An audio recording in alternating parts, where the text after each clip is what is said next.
now I see the screen, and yeah, the stage is yours.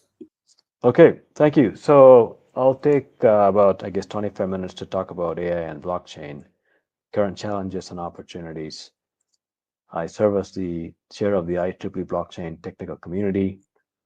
So before I jump into the topic, I will spend a couple of minutes about the IEEE Blockchain Technical Community. This is a global community. It's a collaboration hub for advancing technology, promoting education, publishing research, sharing knowledge, and developing standards. Anyone can join. We welcome anyone and everyone to join this community, and just go to this QR code or website and join any platform of your preference, like LinkedIn, Collaboratech, X, and so on. And it's a global community. We have about 87 blockchain groups all over the world.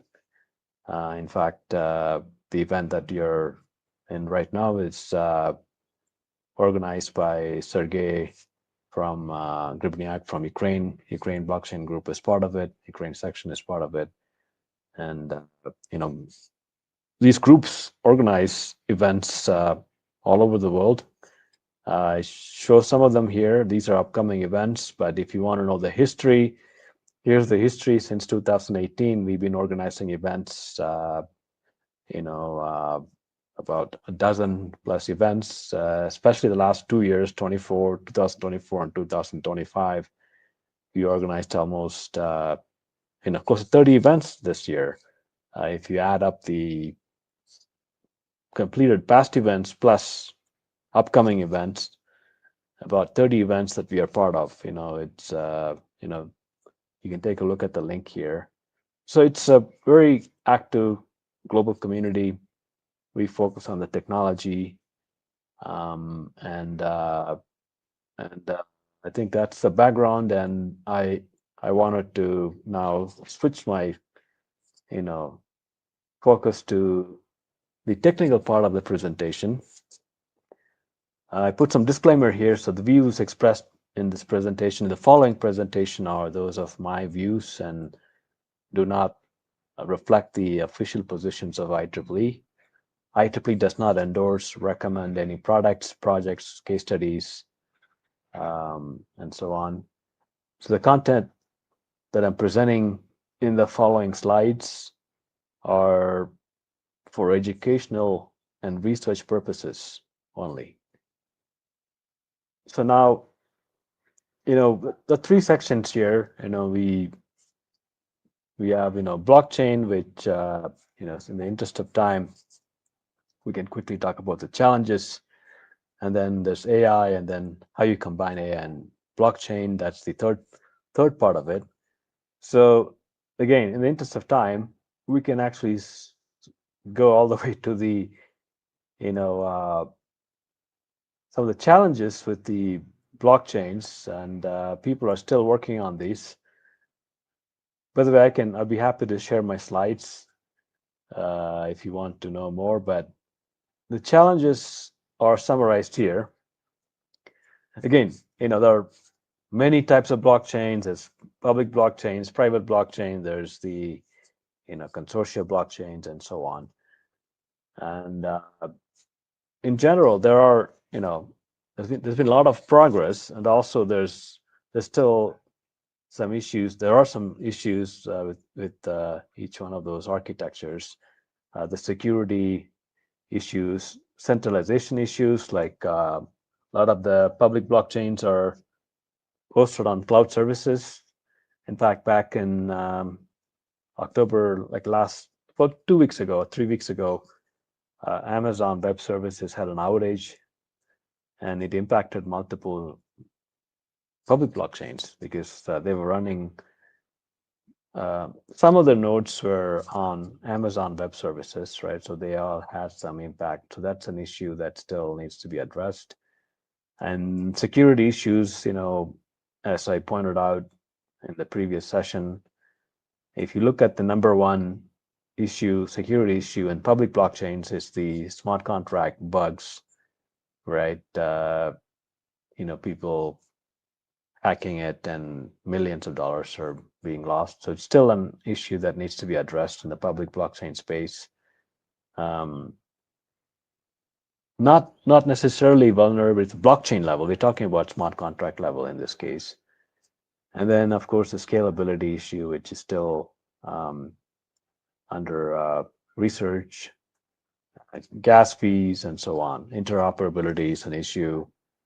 And okay, these are all some issues, right?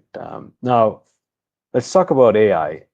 I mean, if I had like an hour, I would go through all of it. But since we have only like 25 minutes, we'll spend more time on the AI and then combining AI and blockchain. So when people talk about AI, it's, the question is, you can ask the question, okay, what do you mean? Like, what is AI, right? So AI is like a toolbox. There are multiple methods. Like a toolbox. You open a toolbox, you see a hammer, you see a screwdriver, you see a plier, all kinds of tools inside a toolbox. So AI is like a toolbox. So there are so many methods. Sorry about the noise. I'm actually next to a main street here. So there are multiple methods. You can see though each one of those here, right? There's the logic, predicate logic, probabilistic logic, there's fuzzy logic, and these are all like symbolic methods. And we also have numeric methods such as the reinforcement learning. There's neural network-based approaches, which uses back propagation algorithms and so on. And what you hear these days is primarily when people talk about AI these days, they're talking about LLMs, right here. If you were to look at it from a different perspective, like you can see here, LLM is like a small circle inside deep learning. And if we go one step further, people are referring to the transformer-based architecture as AI these days, right? When people talk about AI, they're referring to like ChatGPT and Gemini, DeepSeek, all these LLM-based, specifically transformer architecture-based models or architectures, which is used for text generation, question answering, translation, summary, and code generation is a big use case. And as you know, a lot of companies have been reducing their headcount and using these tools for coding. Some big companies are already made public statements like somewhere between 30 to 50% of their code our coding is is done by these LLM based tools. Now there are issues with these LLM based architectures, and depending on how many of I'm assuming many of you on the call or use ChatGPT and tools like that. And let's say there's 80 of us on the call here. Let's say we all ask the same question. Let's say we all ask the same question to these tools, same tool. Let's say we pick ChatGPT for this example. Most likely we will all get different answers, right? Depending on your history, chat history, you may get a different answer. So the output is non-deterministic, meaning it's unpredictable, right? Even myself, if I ask the same question today versus if I ask the same question tomorrow, I'm not going to get the same exact answer, right? It's same person, same question, today versus tomorrow. I mean, not even today versus tomorrow. It could be like after an hour, or it could be a few minutes later, right? It'll give you a different answer, most likely. That's the nature of these models. They're non-deterministic. And hallucination is another issue that it's still, even today, right? It's still an issue. Basically, it generates plausible sounding untrue statements. For example, it has given me references to like a paper, published paper, with like authors, title, transaction, with page numbers and so on. And it doesn't exist. I mean, I asked, tell me more about this reference, and because I searched on Google, it doesn't exist. So I went back and I asked ChatGPT, tell me more about this particular reference, and it said, oh, it was just an example and all that. So yeah, I mean, just you can keep going like this. The bias issue. I can give you an example of bias issue. For example, one big company, I don't want to name company, they used models to basically screen the CVs of applicants. But the thing is, the training data the training data was primarily like male-based data, right? Like male employees and their good performing employees. It used that data, and the model was basically picking male candidates. It preferred male candidates. So that's a bias. So these are some examples. There's privacy issue and so on, right? So these are some of the issues with LLMs. Now, I try to summarize it here.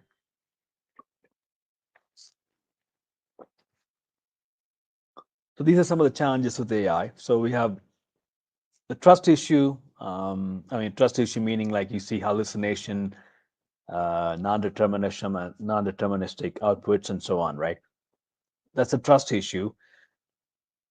And of course, these models are controlled by big companies, right? That's an issue.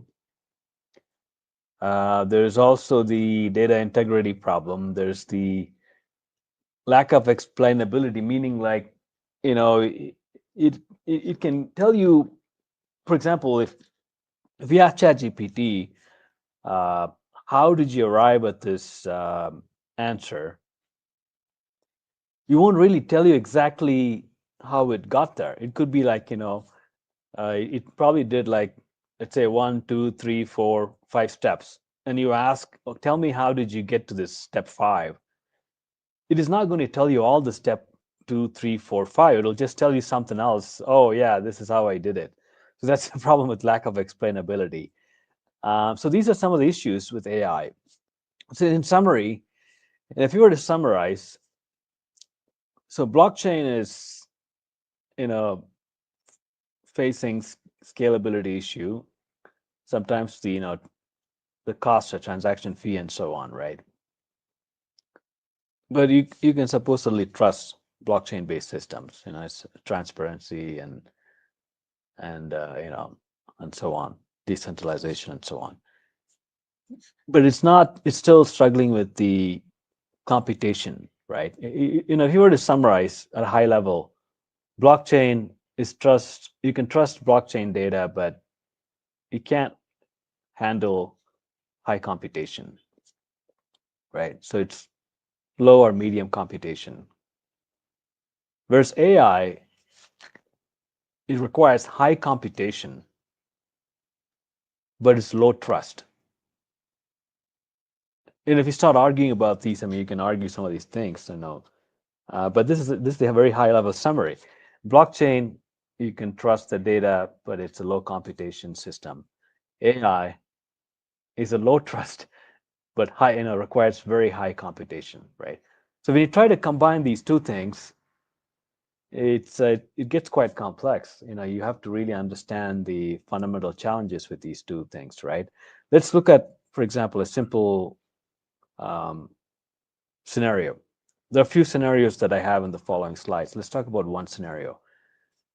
Let's say you try to do on-chain AI, meaning you try to run models on smart contracts, right? You use smart contracts to run some of these models. It just becomes really expensive, right? You would end up paying lots of gas fees, just for one inference. You may end up paying like hundreds of dollars for just one inference. We pay like ChatGPT, even Pro, you pay like $200 per month.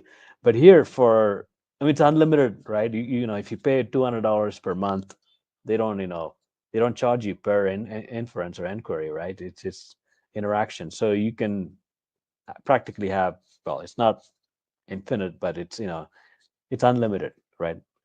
But you pay $200 per month. Whereas if you try to do just one inference on-chain inference, like EVM kind of chain, you may incur hundreds of dollars just for one inference. So it's not practical to run, AI on chain. So that's the issue with this, right? Now, when I say this, what I mean is computation. It's heavy computation that can be done it can be done, but the cost is just impractical. It'll be very expensive. Now, people try to, there are a lot of blockchains, they're trying to build specialized blockchains where, they just do only AI specific operations, right? But even there, some examples are, mentioned here, like Cortex and Zero G and so on, some examples. I mean, even there, still the high operational costs still there. You may require some, hardware, special hardware, and so on, right?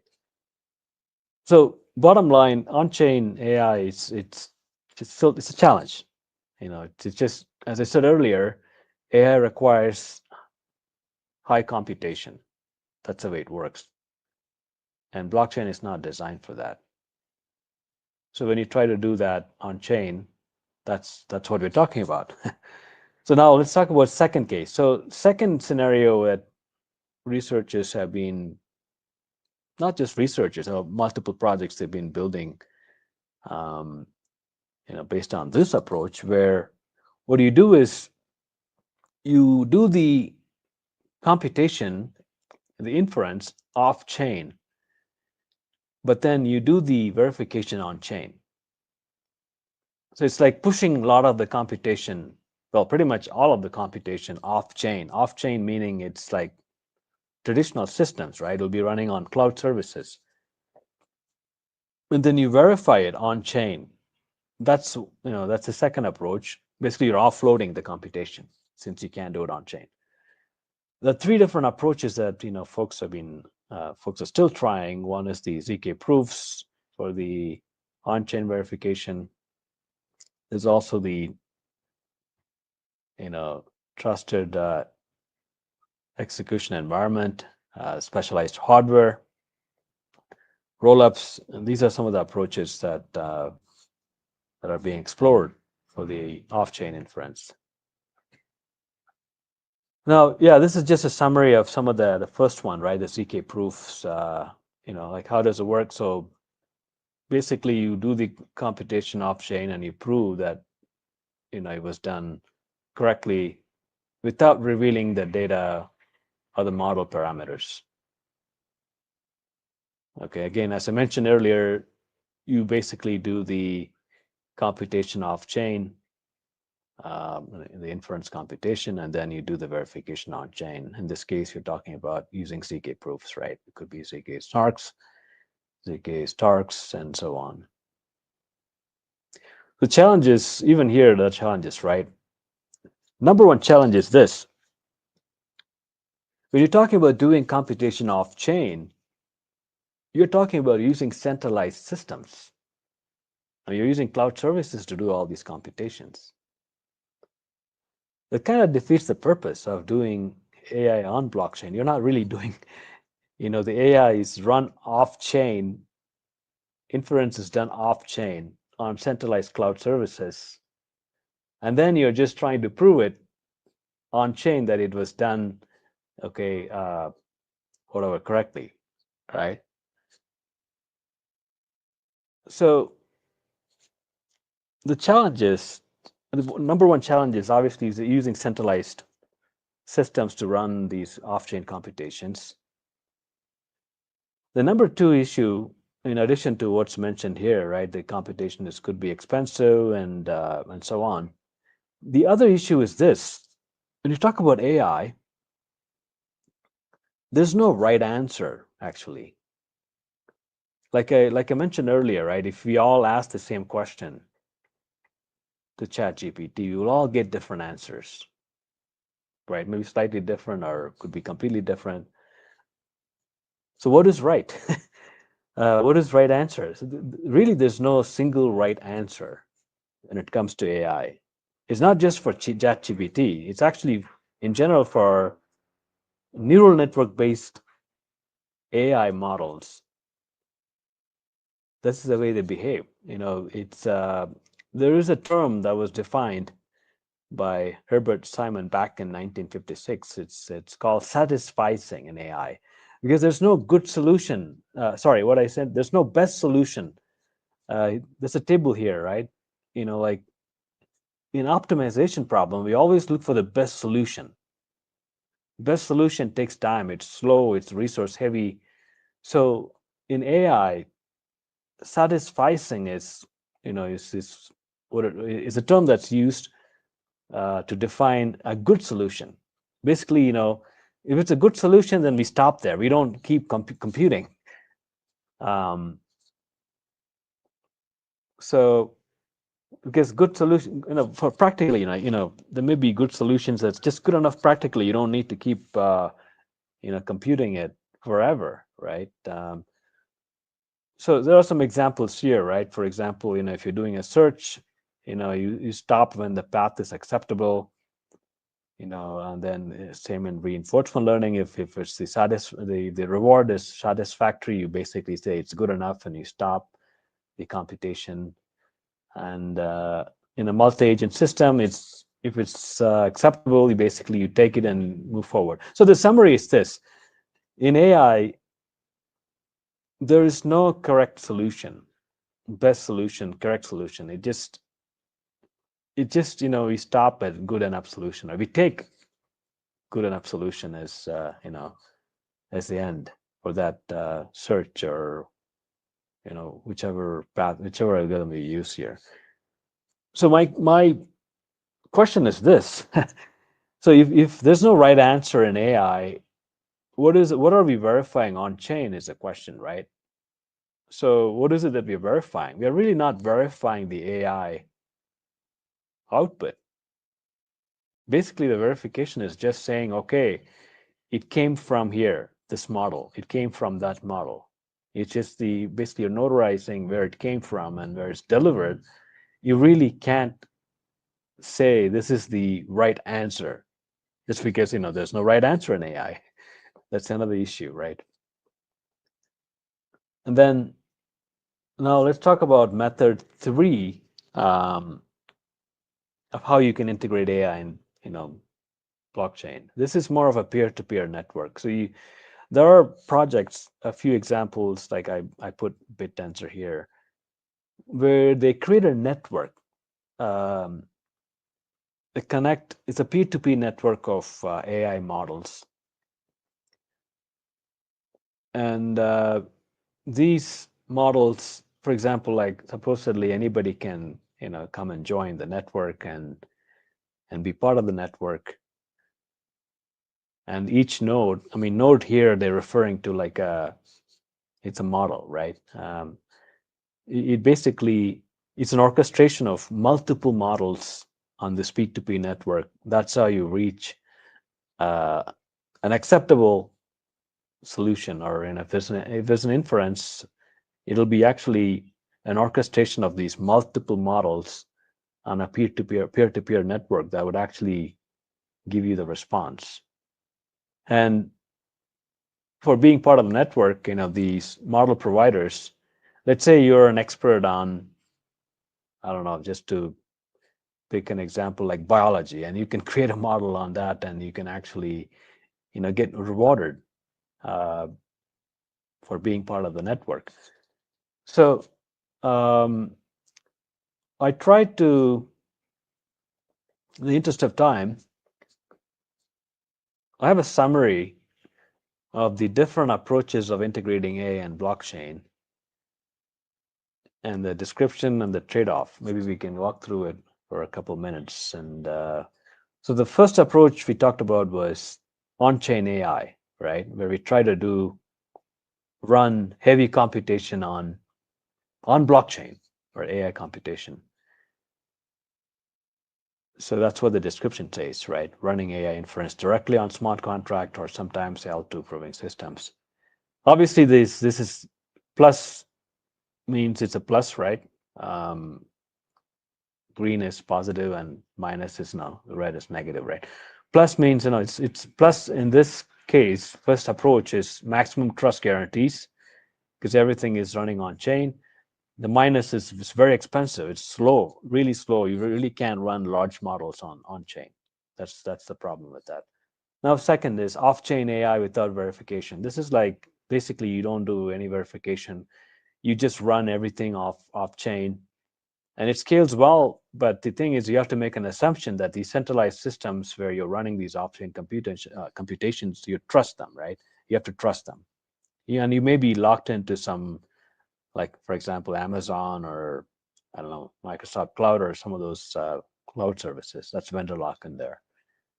If you do off-chain AI with verifiable compute, this is what I talked about. So AI computation is done off-chain, but the model correctness is verified on-chain. And you can see the plus and minus here. Plus is cryptographic or hardware-based verification. There's complexity, and so on, centralization risks. And even this one, the second one, has the same centralization risk because you're running centralized systems to run these off-chain computations. And then the third one, the fourth one on this table is a P2P network, like a network of models. So this is like a distributed inference approach. It scales, and of course, in a P2P network, latency is an issue, reliability and identity, Sybil risks, and so on. So I think I'll stop here. I mean, it's almost like 30 minutes here, and I'll see if there are any questions. And these are some of the references if you want to know more about some of these approaches. These are review papers. They talk about different approaches, but I try to basically summarize in a table form to give you an idea of the state of the art of different approaches that people are working on and the trade-offs. Well, this is how you reach me. You can connect with me on LinkedIn, and that's my email. I'll stop sharing and see if there are any questions in the chat.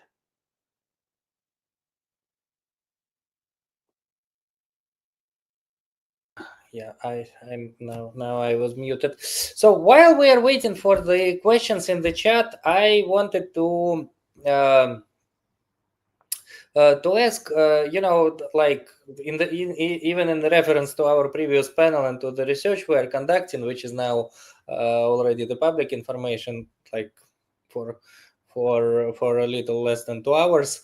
So where and how do you think distributed AI can be beneficial to the reconstruction in the case of economy of Ukraine? And the answer could be very high level. We understand that it is not very well studied topic, but how distributed AI can be advantageous to centralized AI in the topic of the research we were conducting.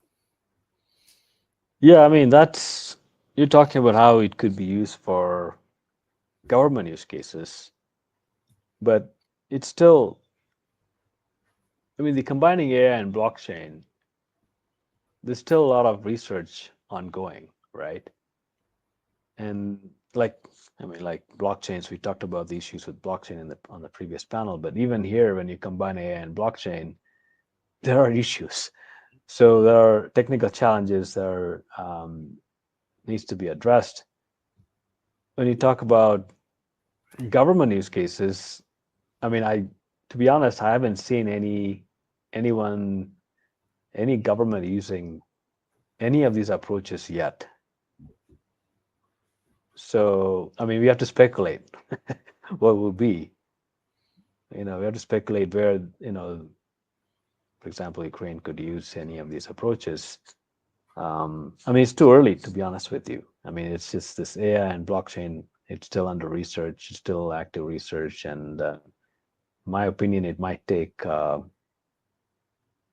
it would take some time, few years to see where we really see the benefit of, look, there's one thing that, you know, people have been talking about quite a bit is the AI governance, correct? AI governance is, I heard that where people are talking about, using blockchain technology for governing AI. So that's one use case that I hear quite a bit. Other than that, we have to wait and see what else comes. Viewers, do you see any questions in the chat? Yeah, well, I don't see much questions on the chat, but you left your contact information, and I'm certain if there will be more questions, they will follow up with you. Thank you so much for the great presentations. For the great presentation. Your presentations are always informative, and yeah, we appreciate you joining us. Thank you. Thank you. Thank you so much.